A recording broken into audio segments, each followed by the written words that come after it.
예비군 민방위 훈련장 같은 안보 특강은 가라. 여기 진짜 안보 특강이 있다. 정욱식의 진짜 안보.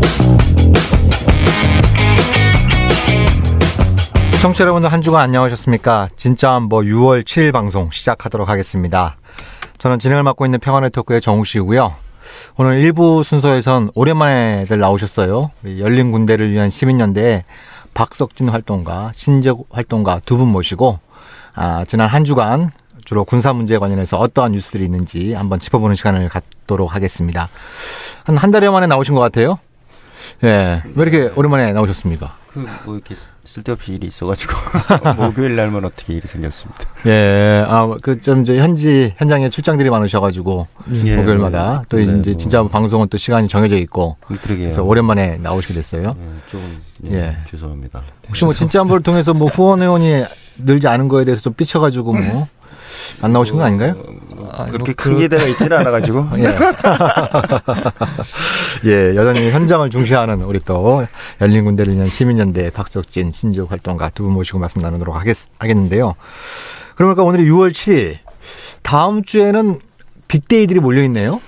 그렇죠? 6월 10일 날에는 싱가포르에서 사상 최초의 북미 정상회담이 예정돼 있고 그 다음 날 6월 13일에는 지방선거가 있고 또 6월 14일에는 러시아 월드컵이 개막할 예정이죠. 14일이군요. 몰랐네요. 그래요? 14일. 러시아 월드컵 푸틴이 삐집니다. 그 어떻게 위치한 월드컵인데. 러시아와의 관계도 중요한데. 별로 이렇게 월드컵에 관심들이 없으시네요? 아니, 뭐 딱히 그런 건 아닌데. 그렇진 않은데, 좀 이렇게 우리가 잘하고 있나요, 지금? 우리가 지금? 예, 아마, 10일. 그러니까 지금 보통, 4년마다 열리는 월드컵이 이른바 이제 지구촌 최대의 축제. 이렇게 일컬어지고 있고, 뭐, 지구촌의 관심을 보면은 올림픽 이상이지 않습니까? 예. 그렇죠. 근데 이번에는 10일 날 열리는 싱가포르 북미 정상회담이 세계인의 시선을 러시아로 향할 걸 싱가포르로 좀 가로채고 있는 그런 양상이 벌어지고 있는 것 같아요. 그러게요. 벌써 예전 같으면 벌써 월드컵 신문에도 많이 기획기사도 나오고 그랬을 것 같은데 잘 못 본 것 같아요. 저희가 신문을 굉장히 열심히 보는 단체인데 월드컵 기사를 거의 못 본 것 같아요. 스포츠면을 잘 안 봐서 그러신 거 아니에요? 그럴 수 있고요. 아무튼 6월 12, 13, 14 빅데이들이 몰려 있는데 뭐 좋은 소식들이 많이들 전해져야겠죠. 또 지방선거도 이런 월드컵이나 북미 정상회담 못지않게 우리 일상의 생활, 일상의 또 평화를 위해서 굉장히 중요한 또 일정이니까 꼭들 투표를 하시면 좋을 것 같고요. 자, 먼저 어떤 뉴스부터 좀 전해주시겠습니까? 5월 30일부터 오늘 오전까지 기사를 검색해서 순위가 나왔고요. 마지막 10위는 국방부가 여군 보직 관리 차별을 없앤다는 기사가 18건으로 10위에 올랐고요. 이제 뭐 여군 보직 관리 조항을 남군이랑 동일하게 개정할 것이라고. 그렇게 불러요. 성별 표시. 군대에서 여군 남군 이렇게 부르나요? 그렇게 같이 부를 때는. 그럼 지금까지 어떤 차별 조항이 좀 있었나요?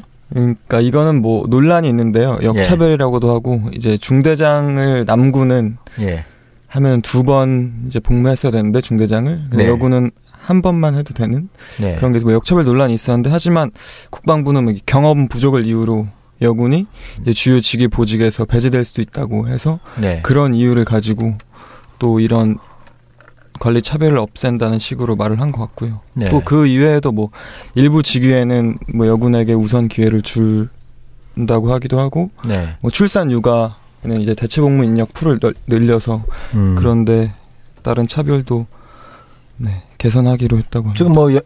지금 지금 국군 비율 중에 여군 비율이 꾸준히 좀 늘어나고 있는 추세. 5.5%. 5.5% 정도요. 근데 이거 이제 향후 이제 한 3, 4년간 이제 해서 한 8.9%? 8.9%까지 이제 높이겠다. 판문점 선언은 단계적 군축이 들어가 있는데 그런 내용도 어떤 영향을 줄지도. 전체적으로는 줄고 여군은 좀 나름대로 그 안에서 지위를 보장받고 뭐 이런 거라면 괜찮지 않을까. 그러니까 뭐 전반적으로 그 미흡한 부분들이 많이 있습니다만 일단 뭐 문재인 정부 출범 이후에 국내에 있는 여러 가지 적폐 어떤 뭐 차별 문제, 인권 문제 이런 부분도 관해서는 좀 이렇게 인권 단체에서 보시기에는 좀 꾸준히 개선이 되고 있다 이렇게 좀 평가할 수 있는 건가요? 지금 제가 최근에 국가인권위원회에서 계속 군 내부 인권 상황과 관련한 실태 조사를 지금 진행하고 있어요. 네. 예를 들면 이제 부사관 인권 실태라든가, 네. 소위 이제 비전투요원, 사실 비전투요원이란 말은 없는데, 네. 비편제요원이라 그래서 예를 들면 이제 주로 많이 문제가 됐던 이제 공관병, 네. 뭐 PX병, 뭐 네, 등등등. 네, 네. 이제 이런 부분들에 대한 이제 실태 조사. 그래서 뭐 저한테도 이제 요청이 와서 한 2번 정도 이제 심사. 어쨌든 네. 그거 이제 수행하는 단위 관련된 심사에 들어가기도 했었고 그랬었는데, 좀 어쨌든 이게 올해 정도까지 이제 인권 실태 조사가 여러 방면으로 군 내부 상황 관련 진행되고 있는 것 같고, 네. 이제 기본적으로 권고 형태로 많이 나오잖아요. 국가인권위 네. 같은 경우 이제 그런 실태 조사를 하고 나면 권고 형태로 자기 입장을 표명하게 되는데, 국가인권회가 요즘 이제 힘을 받고 있지 않습니까? 네. 이제 그게 이제 정책화될 가능성이 있고, 아마 문재인 정부에서 가장 군과 관련해서 많이 좀 진전이 이루어질 수 있을 것이라고 기대하는 영역 중에 하나가 이제 인권 문제, 내부 민주화 문제일 네. 거기 때문에 좀 지켜보면 좀 좋은 결과 있지 않을까 이런 기대를 좀 가져봅니다. 네. 그러니까 이제 보통 사병이라 그러는데 진짜 사병 취급하는, 예, 사병을 사병화하는 그런 관행들이 사적인 병으로 그렇죠. 예. 일꾼으로 많이 써왔죠. 뭐. 예, 예. 뭐 저도 옛날에 군대 생활할 때 이렇게 무슨 장군들 자녀들 과외 공부를 시킨다는 얘기들도 많이 듣기도 했었고 여러 가지 좀 그때는 그럴 수 있다 이렇게 생각도 들었었습니다만 지금 기준으로 볼 때는 도저히 상식적으로 말도 안 되는 일들이 많이 있었는데 아무튼 그런 적폐들이 하나둘씩 좀 해결되기를 기대하고요. 그다음 뉴스는 어떤 소식인가요? 네, 9위인데요. 네, 강정마을 해군기지 반대 주민회가 이제 제주도지사 후보에 대해서 강정 해군기지에서 국제관함식을 유치하는 데 대해서 입장 표명을 요구하는 기자회견과 함께 공개 질의서를 네. 보냈습니다. 네, 이거에 대한 후보들의 답변 나오지 아직 그렇게 확인된 사안은 아니고요. 네. 이제 관함식은 이제 이건 국제 관함식에 매년 2008년부터 그러니까 1998년부터 네. 10년 단위로 이제 되는 건데 주로는 부산 이런 데서 많이 했었죠. 네. 근데 이제 강정마을에 올해쯤 하겠다는 의사를 표명하면서 마을에서 이제 이 문제를 가지고 주민들끼리 총회까지 열었어요. 네네. 왜냐하면 아시다시피 강정마을이 해군기지 문제로 굉장히 진통이 그렇죠. 많았지 않습니까?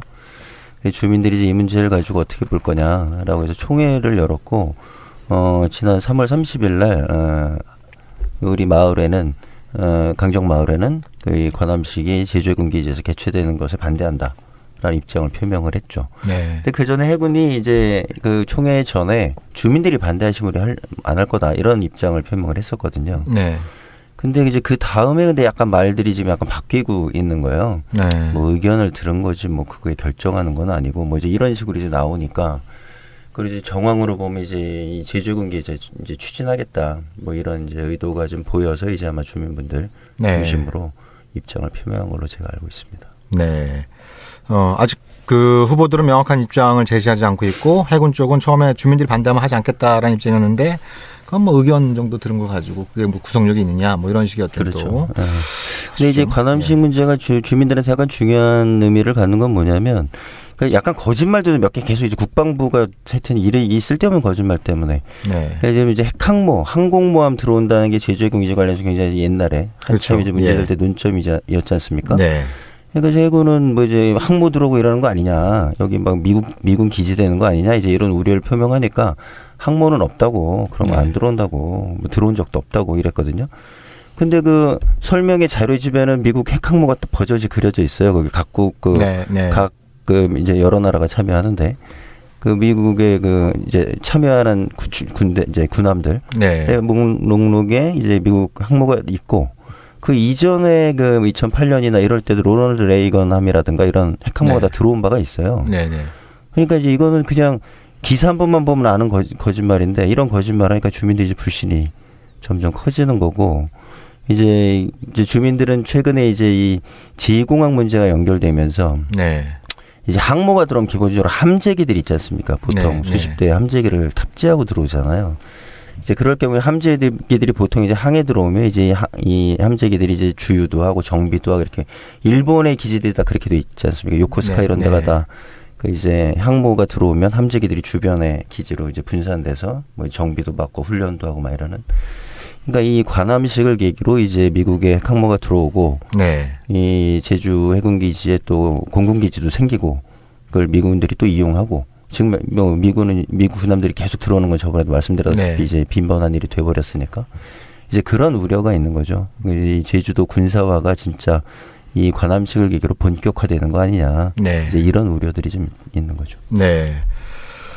지금 뭐 한반도 평화 프로세스가 급물살을 타고 있는 부분이 있습니다만 앞으로 이제 이게 역설적으로 그 한반도 문제라고 하는 게 어떻게 보면은 이제 미국과 중국 사이의 정면 대결을 일정 정도 좀 가려주는 가림막 역할을 해온 부분도 있단 말이죠. 예. 그러니까 전쟁 자체가 대리전이었으니까. 예. 그런 어떤 부분도 있습니다만 아무튼 미국 또 한미동맹이 뭘 추진하면서 이건 북한 때문이다. 그렇죠. 예, 북한 때문이다. 계속 그렇게 얘기를 해서 계속 뭐 은근슬쩍 넘어왔는데, 근데 이게 정말 우리가 다들 원하는 것처럼 한반도 평화 구축이 이루어지는 상황에서도 계속 이제 한미동맹이 기존의 관성대로 이렇게 움직일 경우에 그러면은 저건 누구를 겨냥한 것이냐 이런 문제 제기가 나올 수밖에 없는 거죠. 맞습니다. 그런 측면에서 볼 때 우리가 오랫동안 제기해왔던 제주해군기지의 미군 이용 문제. 지금 안 그래도 우리가 좀 이따 좀 다루겠습니다만 미국과 중국 사이에 이제 군사적 긴장이 높아지는 와중에 혹시라도 미국 항공모함을 비롯한 대형 함정이 제주 해군기지에 입항하는 이런 일들이 벌어질 경우에 이 한중 관계에 또 어떤 영향을 주게 될지 이런 부분들도 우리가 예의주시해야 될 것 같아요.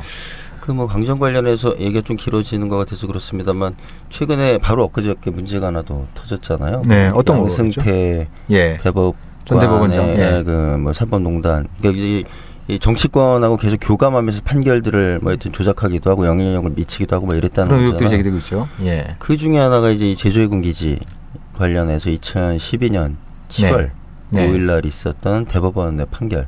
네. 그 당시 이제 국방부가 그해 초에 그 이제 국방시설 고시 이런 걸 하게 되죠. 이제 시설을 만들기 위해서. 그 부분과 관련해서 이제 사실은 재판이 진행됐죠. 왜냐하면 그것이 이제 기본적으로 환경 영향 평가나 사전 환경성 영향 검토나 또는 이제 제주의 유일한 절대 보전 지역을 해제하는 문제나 이런 것들이 굉장히 좀 불법적으로 진행된 부분이 있었거든요. 국방부가 다 절차를 무시하고 민주적 절차를 다 무시하고 진행한 부분이 있어서 그것이 이제 법원에 재판이 됐었고 1, 2심에서는 다 이제 문제가 있다라는 판결이 나와서 그런데 대법원에서 확 뒤집혀 버렸죠. 그때도 뭐 이렇게 그때는 이명박 정부였죠.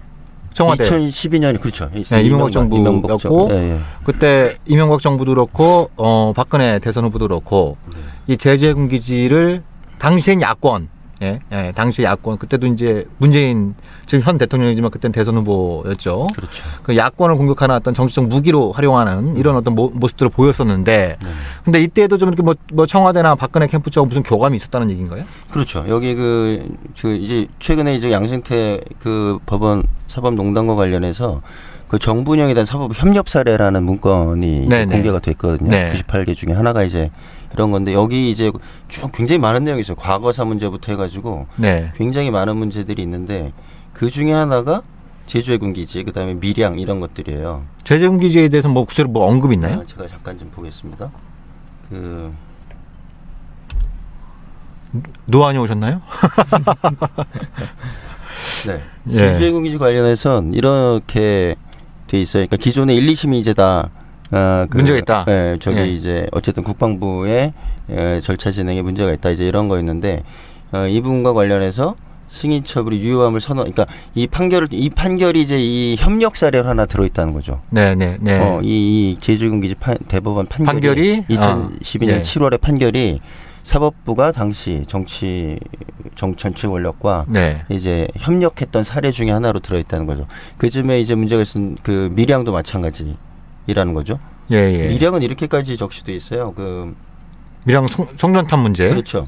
이 판결을 통해서 갈등이 종식됐다.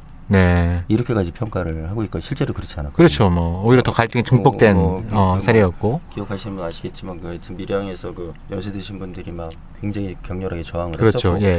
근데 이 판결이 굉장한 좌절감을 당시엔 줬었거든요. 제가 2012년에 이때 이제 강정에서 이제 한참 있을 때거든요. 그 현장에서 불법 공사 저지 뭐 이런 이제 활동들을 이제 하고 있었을 때인데 이 판결이 거기 있던 사람들한테 굉장한 좌절감을 줬었거든요. 그러니까 일종의 이제 어찌됐든 대법원이라고 하는 이제 최종적인 사법적인 판단이었기 때문에 법적 판단이 끝나버렸는데 제재용기지에 어떤 이제 법적으로 면죄부를 주게 되는 그런 측면들이 있었기 때문에 그때 주민들이나 활동가한테 상당히 좀 좌절감을 많이 느꼈던. 그리고 이거에 대해서 당시 이제 박근혜 그 대선 후보 캠프나 또 보수 언론에선 이제 법적인 사법적인 판단도 끝난 만큼 이거에 대해서 더 이상 문제제기하지 말라는 식의 이제 그거에 반대하는 사람들은 전부 다 불법 세력이 되는 거고. 네네. 근데 이제 이게 당시에 양승태 대법원이 이제 딱 이때 재임 기간이니까 네네. 이때 있었던 그 하여튼 그 국가와 그 정권과의 그러니까 이게 협력사를 뭐 이제 이런 어떤 뭐 이명박 박근혜 정부 때 여러 가지 문제들이 많이 있었습니다만 특히 이제 군의 정치화 이런 것들이 있었고 최근 확인되고 있는 것은 이 대법원의 정치화 이런 부분들도 드러나는 것 같아서 굉장히 좀 씁쓸한 이런 어떤 느낌을 경악스럽죠. 보니까 뭐 안 건드린 영역이 없는 것 같고. 네. 그래서 내일 그 강정 마을 주민분들하고 밀양의 주민분들하고 해서 다 올라오세요. 이제 이걸 이렇게 넘길 수 없는 거다. 이렇게까지 우리가 그 당시에 그 처절했던 투쟁들이 이렇게 농락당했다.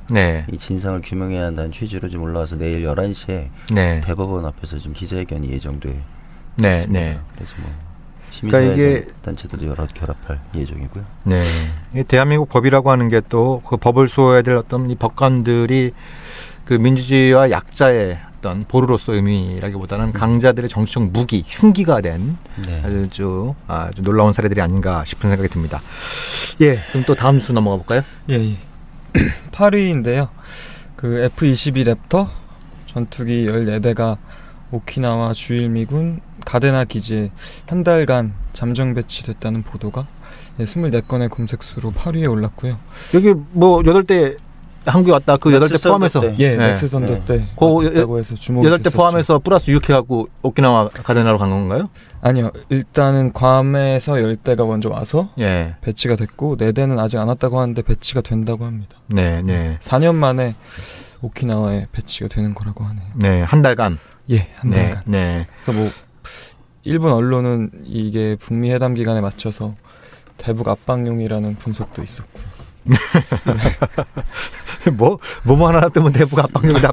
근데 아무튼 트럼프는 뭐 최대의 압박을 더 이상 그런 표현을 쓰지 않겠다. 뭐 이런 얘기도 한 적이 있었는데. 그 글로벌 오크도 왔어요. 그 5일날 그 고고도 무인 정찰기로 알려진 뭐 지상 날씨에 관계없이 지상에 있는 물건 30cm까지 다 구별해낸다는.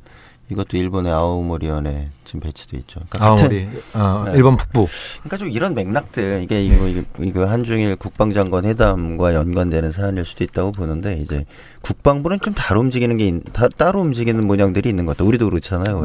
네. 어쨌든 좀 그런 맥락들. 네, 뭐 이미 뭐 연관 계획들이 세워져 있어서 그거에 따라 움직이는 측면도 있겠습니다만 뭔가 좀 불안감이 내재되어 있는 부분도 있는 것 같아요. 아무래도. 한반도의 이런 어떤 긴장 상황을 이유로 해서 지금까지 좀 유지해왔던 이런 군사활동 이런 것들이 아무래도 좀 변화가 불가피해질 수 있는 건데 그런 것들에 대한 어떤 저항의 움직임 이런 것들도 좀 많이 보이는 게 아닌가 그런 생각도 아울러 좀 갖게 되고요. 예, 다음 뉴스 또 전해주시죠. 7위는 그 정보사 간부 2명이 군사 기밀을 해외에 팔아넘겼다고 구속이 돼서 그 관련 보도가 45건의 검색수를 기록했고요. 그러니까 어디에 팔아넘겼다는 거예요? 이게 그건 정보사는 국군 정보사령부 거죠. 예. 그거는 아마 기밀인 것 같습니다. 그래서 근데 뭐 기밀 내용에는 해외 활동하는 이제 한국의 비밀 정보요원들 뭐 명단, 또 뭐 다른 국가들의 무기 정보 같은 내용이 담겨서 그 뭐 해외 활동 요원들이 귀국하기도 하고 그랬다고 합니다. 뭐 또 주목할 거는 이 한 4월 달에 원래 기밀 유출 정황을 확인했다고 했는데 근데 지금 한 달 넘게 지나고서 그서야 민간 검찰에 수사를 의뢰했다고 해서 뭐 그런 관련된 정황도 파악 중이라고 합니다. 그러니까 요거 좀 수사는 군 검찰이 아니라 지금 민간 검찰에서 지금 수사를 하고 있는 그런 양상이다. 뭐 잊을만한 하면 나오는 게 이렇게 이제 군사 기밀 또 혹은 이제 산업 기밀 어딘가에 좀 팔아먹었다. 뭐 이런 얘기들이 나오는데 또 어김없이 이런 소식들이 좀 들리는 것 같습니다. 예. 자, 그럼 다음 뉴스 또 전해주시죠. 네, 6위는 이제 최근에 남중국해 관련해서 뭐 군사화하고 뭐 항행의 자유로 미국이 또 견제하고 관련한 보도가 47건의 검색수로 6위에 올랐고요. 일단 뭐 이번 주 그 포함 기사는 아닌데 지난달에 중국이 네. 남중국해 인공섬에 뭐 미사일 대함 대공 미사일 배치하고 뭐 또 그 핵 무기가 탑재 가능한 폭격기를 이착륙 훈련을 남중국해 인공섬에서 진행했다는 네. 사실이 이제 미국에 의해서 알려졌고요. 네. 그래서 27일에 미국이 아마 11번째인 것 같은데 2015년 이후로 항행의 네. 자유 작전을 진행을 했고 이제 직후에 매티스가 이제 항행의 자유 작전 계속하겠다. 네. 또 그 미 합참 본부장이 이제 뭐 인공섬을 제거할 수 있냐라는 질문에 기자회견에서 우리는 지난 2차 대전 때 서태평양에 섬을 점령한 경험이 많다. 뭐 이런 발언을 해서 또 중국의 뭐 반발을 샀고요. 네. 그래서 그리고 6월 1일에 아시아 안보 회의가 있었잖아요. 네. 그때 샹그릴라 대화. 예, 샹그릴라 대화에서 이제 중국 그 군 관련 관계자들이 다 있는 자리에서 매티스 장관이 남중국해 군사화가 이웃 국가를 뭐 겁주고 협박하려는 목적이라고 비난을 해서 또 바로 2시간 후에 그 참석했던 중국 군사과학원 부원장이 군사화 원인은 미국이 중국의 합법적 주권을 침해하고 미국의 군사활동 때문에 남중국해 군사를 하는 거다라고 네. 반박하고 그렇게 약간 계속 며칠 사이에 그런 갈등 기류가 조금 네. 심해졌습니다. 미중 관계가 여기저기서 좀 많이 불협화음이 많아요. 뭐 네. 남중 관계는 원래 이제 뭐 그랬고 무역도 그렇고. 뭐 폼페이오가 얼마 전에 뭐 천안문 사태를 언급해서 중국 대만 문제도 여전히 지금 불씨로 남아 있고요. 네. 뭐 최근에 대만 문제 관련해서는 좀 격하게 한번 붙었죠. 뭐 어쨌든 그래서 그러니까 좀 뭐 계속 지속되어 온 미국이 어쨌든 대중국 봉쇄 전략이라는 건 굉장히 오래된 거고. 중국은 이제 그거로서 어쨌든 대응하고 이제 뚫어내려는 상호 간의 이제 결등 관계가 오래된 건데 이게 이제 한반도에는 어떤 영향을 미칠까 이런 게 이제 약간 저희들한테는 북미 정상회담과 가는데 어쨌든 지금 이제 각자 다 움직이고 있지 않습니까 지금 중일러도 어쨌든 계속 네. 한반도에 영향력을 이제 행사하기 위해서 이제 가끔 막 움직이고 있고 그런 맥락 속에서 좀 어떤 영향을 미칠지가 약간 포인트 아닐까 싶습니다. 예. 뭐 계속 이게 문제가 되어 왔지만 최근 들어서 좀 긴장이 높아지고 있는 건 분명하게 나타나는 것 같아요.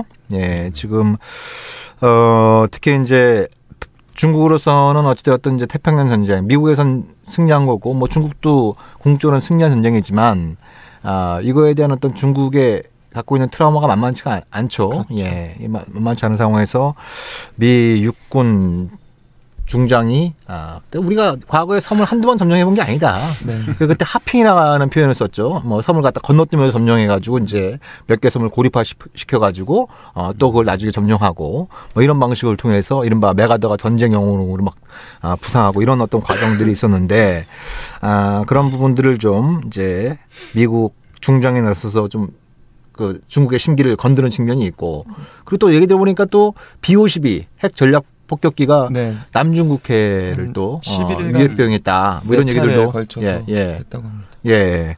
상당히 이건 이례적인 일인 것 같아요. 뭐 항해 자유 그래서 미국이 해군 함정을 투입한 적은 뭐 종종 있었지만 예. 전략 폭격기까지 투입해서 이제 일종의 무력 시위를 전개하고 있는 이런 양상이고 이거에 뒤질세라 중국도 좀 맞불을 놓고 있는 이런 상황입니다.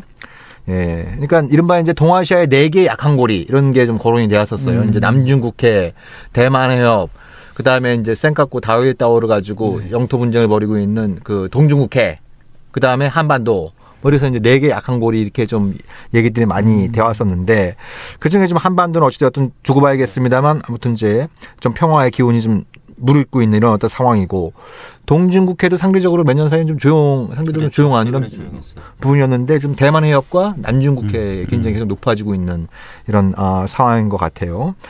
이것이 이 자체로도 문제지만 이게 아까도 우리가 잠깐 언급을 했습니다만 이게 강대국들인 게 그렇잖아요. 서로 이제 예를 들면 뭐 장기를 두더라도 그죠? 한쪽에서만 하는 것이 아니고 한쪽에서 조금 뭐 치고받고 이런 것들이 강해지면 다른 데에 애를 통해서 이렇게 좀 역공을 취하는 이런 모습들을 많이 보이는데 그 중에 하나의 포인트가 제재군 기지가 될 수 있는 부분이죠. 그러니까 이렇게 이제 긴장이 높아지는 상황에서 미 함정이 제주 해군 기지에 입항하거나 이럴 경우에 중국이 상당히 민감하게 반응할 수 있고 바로 턱 미치니까 예, 이런 부분들이 맞물려 있는 상황이에요. 맞습니다. 그리고 이것이 이제 더군다나 최근 들어서 종전선언 관련해서 남북미 3자로 정리되는 분위기 이거에 대해서 중국에서 상당히 또 경계심을 갖고 있죠. 뭐 공개적으로 우리 빼면 안 되는데 뭐, 네. 뭐 입장 표명했죠 이미. 네네.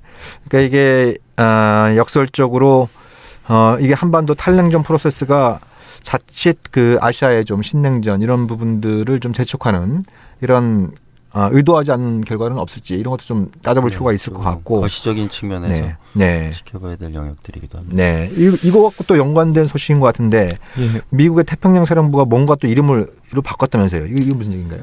예, 매티스 국방장관이 네. 태평양 사령관 이취임식에서 네. 그 인도 태평양 사령부로 명칭을 바꿨다고 이제 명시적으로 발언을 했습니다. 나와바리를 크게 넓힌 거네요. 예, 뭐 그렇죠. 이거에 대해서는 어떻게? 안 그래도 태평양 사령부의 작전 범위가 굉장히 넓잖아요. 그렇죠. 근데 여기 인도양까지 넣겠다는 거잖아요. 네, 이거는 뭐 지난해 10월부터 뭐 인도 태평양 구상 해서 뭐 미 정부 쪽에서 계속 그 용어를 쓴 거랑 같은 맥락이라고 분석이 되고요. 그래서 뭐 올해 초에 국방 전략에서도 인도 태평양 헤게모니를 중국이 계속 주려하고 있다. 뭐 그걸 견제해야 된다라는 말이 명시적으로 들어가서 중국이 되게 강력하게 반발하기도 했고, 그래서 그런 맥락에서 또 이번에 명칭 변경을 한 게 아닌가 싶습니다. 근데 뭐 사령부 관할 범위를 재조정하거나 하는 실질적 변화는 없는데 상징적 조치라고 이제 보도가 됐네요. 네. 여기에는 좀 인도하고 이렇게 좀 미국이 앞으로 협력을 좀 강화하겠다. 그래서 좀 세 개의 중요한 포인트. 미 그 태평양 사령부의 7함대가 있는 일본, 요코스카에 모항을 두고 있죠. 일본.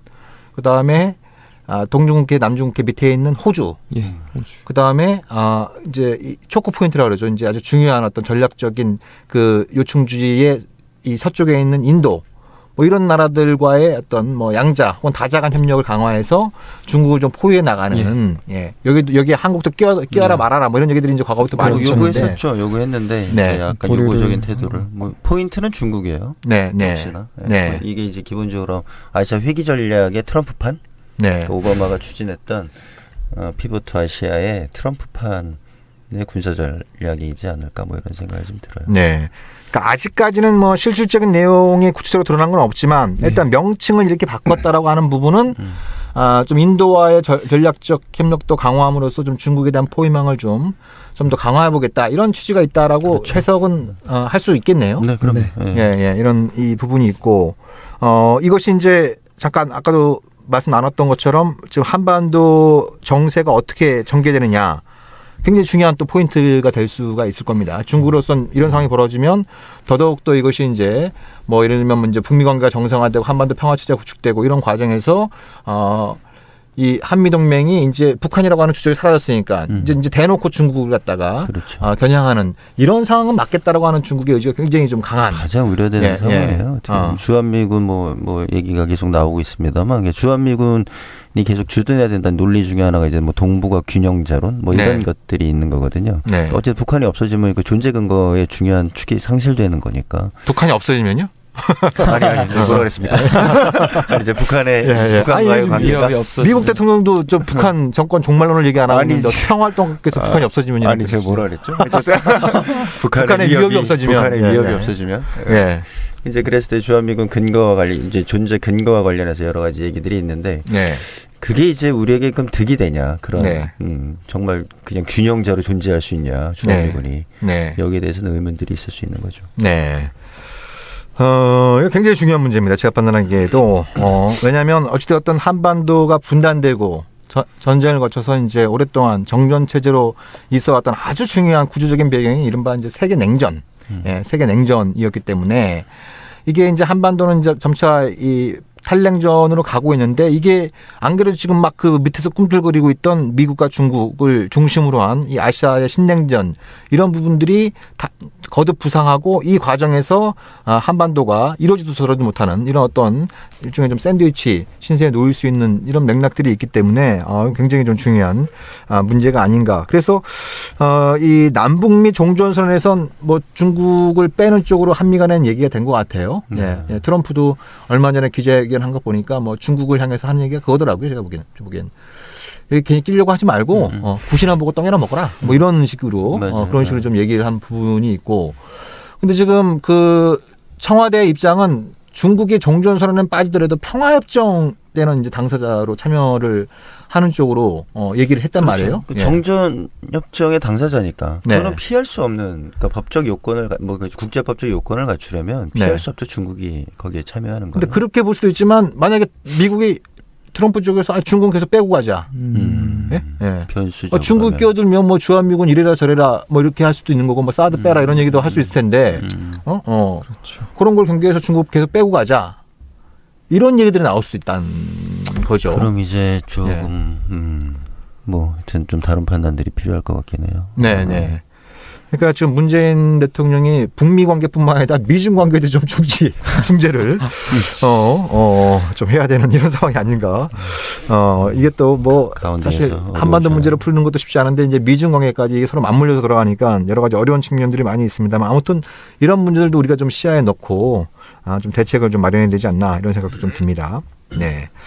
예, 다음 뉴스로 넘어갈까요? 예, 4위는 이제 뭐 아시아 안보 회의에서 한미일 국방장관 회의 관련과 또 한미 연합훈련을 뭐 로키로 진행하기로 합의했다 부분인데요. 이거는 박석준 활동가께서 말씀해 주시겠습니다.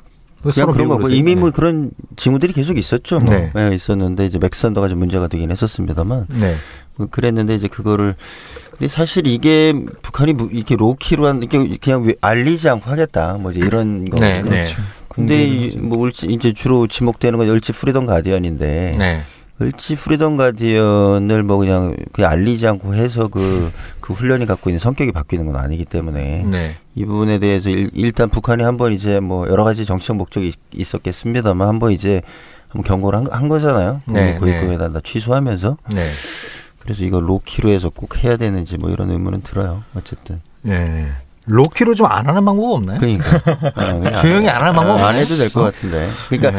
뭐 북미 정상회담에서 이제 지금 굉장히 많은 구체적인 서로 이제 주고받기 얘기들이 좀 오가고 있다는 거 아니에요? 네. 근데 그 중에 이제 하나가 이제 뭐 전략자산 전개랑 한미 훈련 뭐 이런 부분들을 북한에서 이제 하나의 카드 북한에게 네. 줄 수 있는 카드로 거론될 수 있고 북한에 이제 뭐 예를 들면 이제 뭐 그 프론트 로딩 뭐 이제 네. 일정 정도 뭐 이런 것들을 되면서 좀 두고 봐야 되는데 좀 당분간 안 해도 전 좋을 것 같다는 생각이 듭니다. 네. 그러니까 지금 그 한미 국방장관 회담에서는 로키 좀 가능하면 조용히 하는 대로 합의를 했다 그러고 이것 관련해서 지금 북한은 매체를 동원해서 아니 지금 상황이 이런 상황인데 군사훈련 꼭 해야 되느냐. 이건 좀 회담 분위기가 맞지 않느냐. 그래서 좀 군사훈련을 좀 취소하라고 좀 매체를 통해서 요구를 하고 있는 상황이고 지금 문재인 정부의 국방부는 아직 뭐 중단이나 축소 이런 것들을 논의하고 있지 않다. 예. 그러니까요. 예. 그러니까 이게 한반도 평화를 향해서 이른바 새로운 시작을 알린 지가 지금 판문점 선언을 기준으로 한다면 이제 2달 가까이 네. 지금 흐르고 있는 상황인데 할 거 다 하고 있단 말이죠. 국방부나 군은 여전히 좀 관성에 따라서 네. 이렇게 움직이고 있는 것 같아요.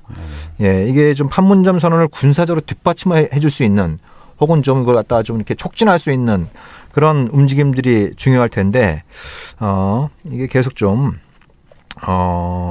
이게 이런 판문점 선언 이행을 좀 이례적으로 림팩트 문제 삼았어요 최근에. 네. 한태평양 그렇죠. 그 해군 그 연합군사훈련.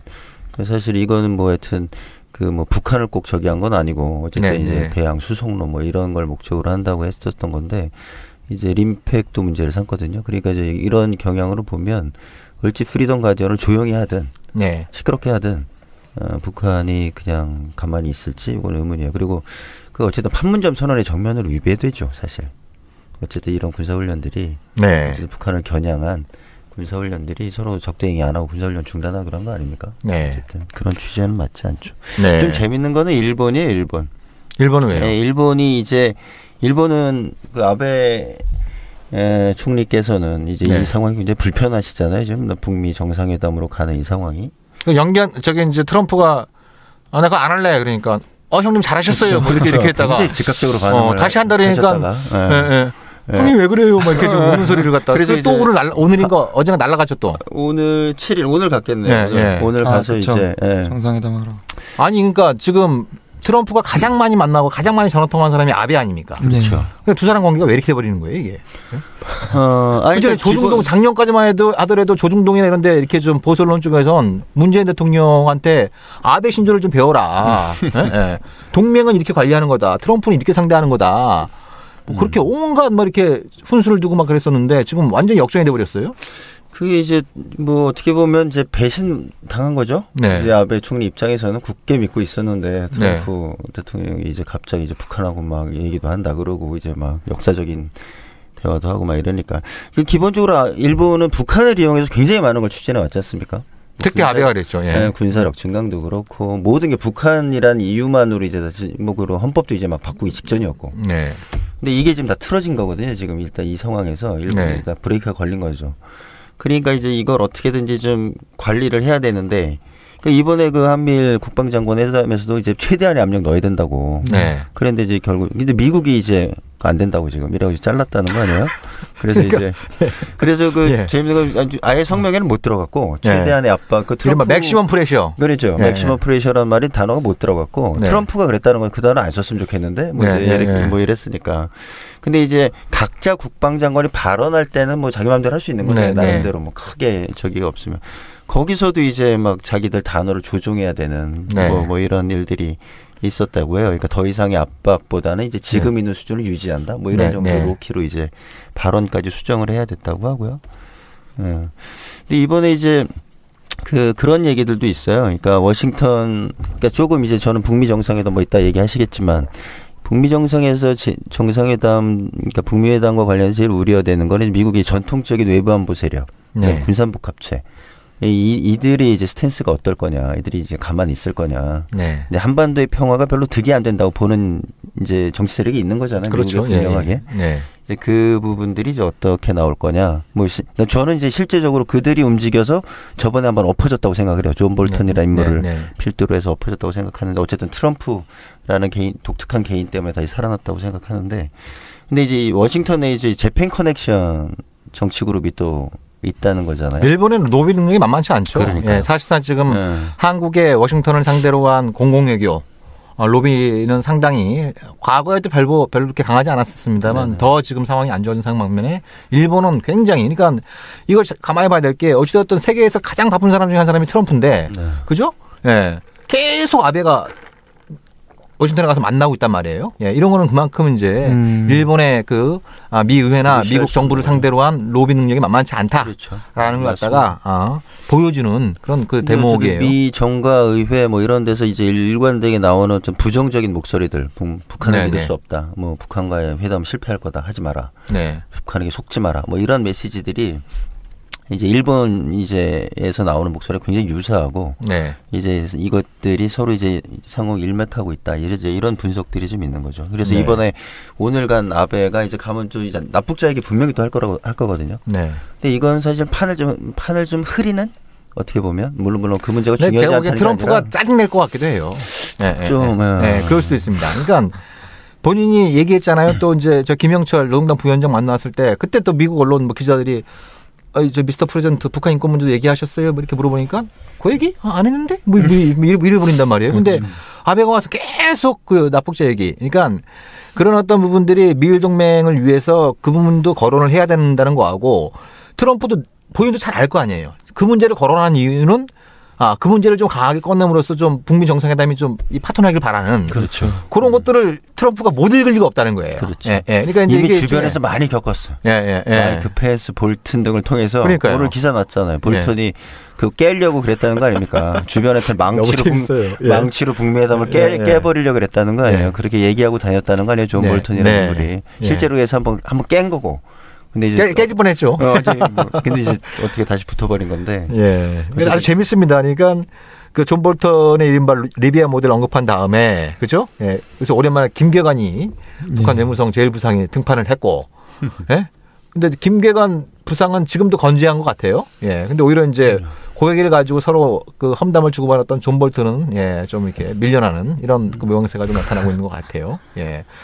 아무튼 그래서 대단히 흥미로운 예, 이런 상황들. 그러니까 끝까지 지켜봐야 될. 예. 아, 그럼요. 예, 네, 끝까지 예. 지켜봐야 될 상황. 그러니까 트럼프는 이게 어쨌든 트럼프 개인기가 굉장히 중요하게. 네. 이게 곧 있으면 월드컵이 다가오고 있습니다만 이게 세계 정치의 거의 그 메시와도 같은 존재처럼 이게 개인기로만 이걸 돌파한 거거든요. 그렇죠. 네, 말씀하신 것처럼 미국의 전통적인 이익, 네. 특히 미국 주류가 지금까지 생각했던 한반도에서 이해관계라고 하는 건 적당한 긴장관계거든요. 그렇죠. 적당한 긴장관계를 유지함으로써 자기들이 어떤 여러 가지 군사 이익들을 취해가는 이런 것들을 오랫동안 그런 익숙한 관성에 쭉 있어 왔는데 그걸 갖다 깨면서 해성처럼 나타나는 사람이 어쨌든 트럼프이고 트럼프의 기질이 You are fired. 말 안 들으면 잘라버려. 틀리게 하면 You are fired 이럴 수 있는 또 사람이어갖고 아무튼 굉장히 좀 흥미로운 그러니까 미국 북한과 친구가 될 수 있다라고 하는 트럼프와 그죠? 북한을 계속 좀 적으로 남겨두고 싶어하는 미국의 상당수의 주류 네. 이 둘 사이의 미묘한 긴장 네. 네. 이런 부분들이 좀 깔려 있는 이런 양상이어서 이건 좀 길게 봐야 될 것 같아요. 네. 그렇죠. 끝까지 봐야 돼. 끝까지. 네. 그리고 뭐 어차피 회담이 한 번에 끝나지 않을 거라는 거잖아요. 그러니까요. 네, 네. 계속 있을 거라고 정상회담도 북미 정상회담도 계속 있을 거란 얘기들이 나와서. 그래서 올해 김정은 위원장이 가장 많이 만나게 될 외국 지도자는 누가 될 것인가? 네? 지금 2대2예요. 2대2. 문재인 대통령 2번, 시진핑 2번. 근데 트럼프가 3번을 만나면 그 기억이 깨질 수 있는데, 아무튼 작년까지 월드컵을 네. 너무 많이 지금 보고 계시는 거 아닙니까 지금? 그러게요. 개인적인 취향이 또 여기서 드러나는 것 같습니다. 네. 자, 또 뭐 다음 주 되면 워낙 또 큰 뉴스들이 많이 네. 나오게 될 텐데 또 다음 주에 좀 뭐 북미 정상회담 군사 문제 중심으로 해서 또 예. 말씀 전해주시면 감사할 것 같고요. 예. 가급적 토요일이래 목요일 오후에는 좀 다른 일정 적당히 잡으시고 우리 또 진짜 한번에도 좀 꾸준히 나와주셨으면 좋겠다는 말씀 드리면서 감사의 말씀을 좀 대신할까 합니다. 두 분 수고 많으셨습니다. 고맙습니다. 네, 감사합니다. 네. 예, 그럼 진짜 한번 잠시 쉬었다가 2부 순서 이어가도록 하겠습니다. 국민라디오 개국부터 지금까지 쭉 우리 대리운전 1544-9411 국민 대리운전 이번엔 꼭 국민 대리운전을 부르리 대리 운전은 꼭 국민 대리운전 공정언론 국민TV와 끝까지 함께하겠습니다. 1544-9411 국민 대리운전 의리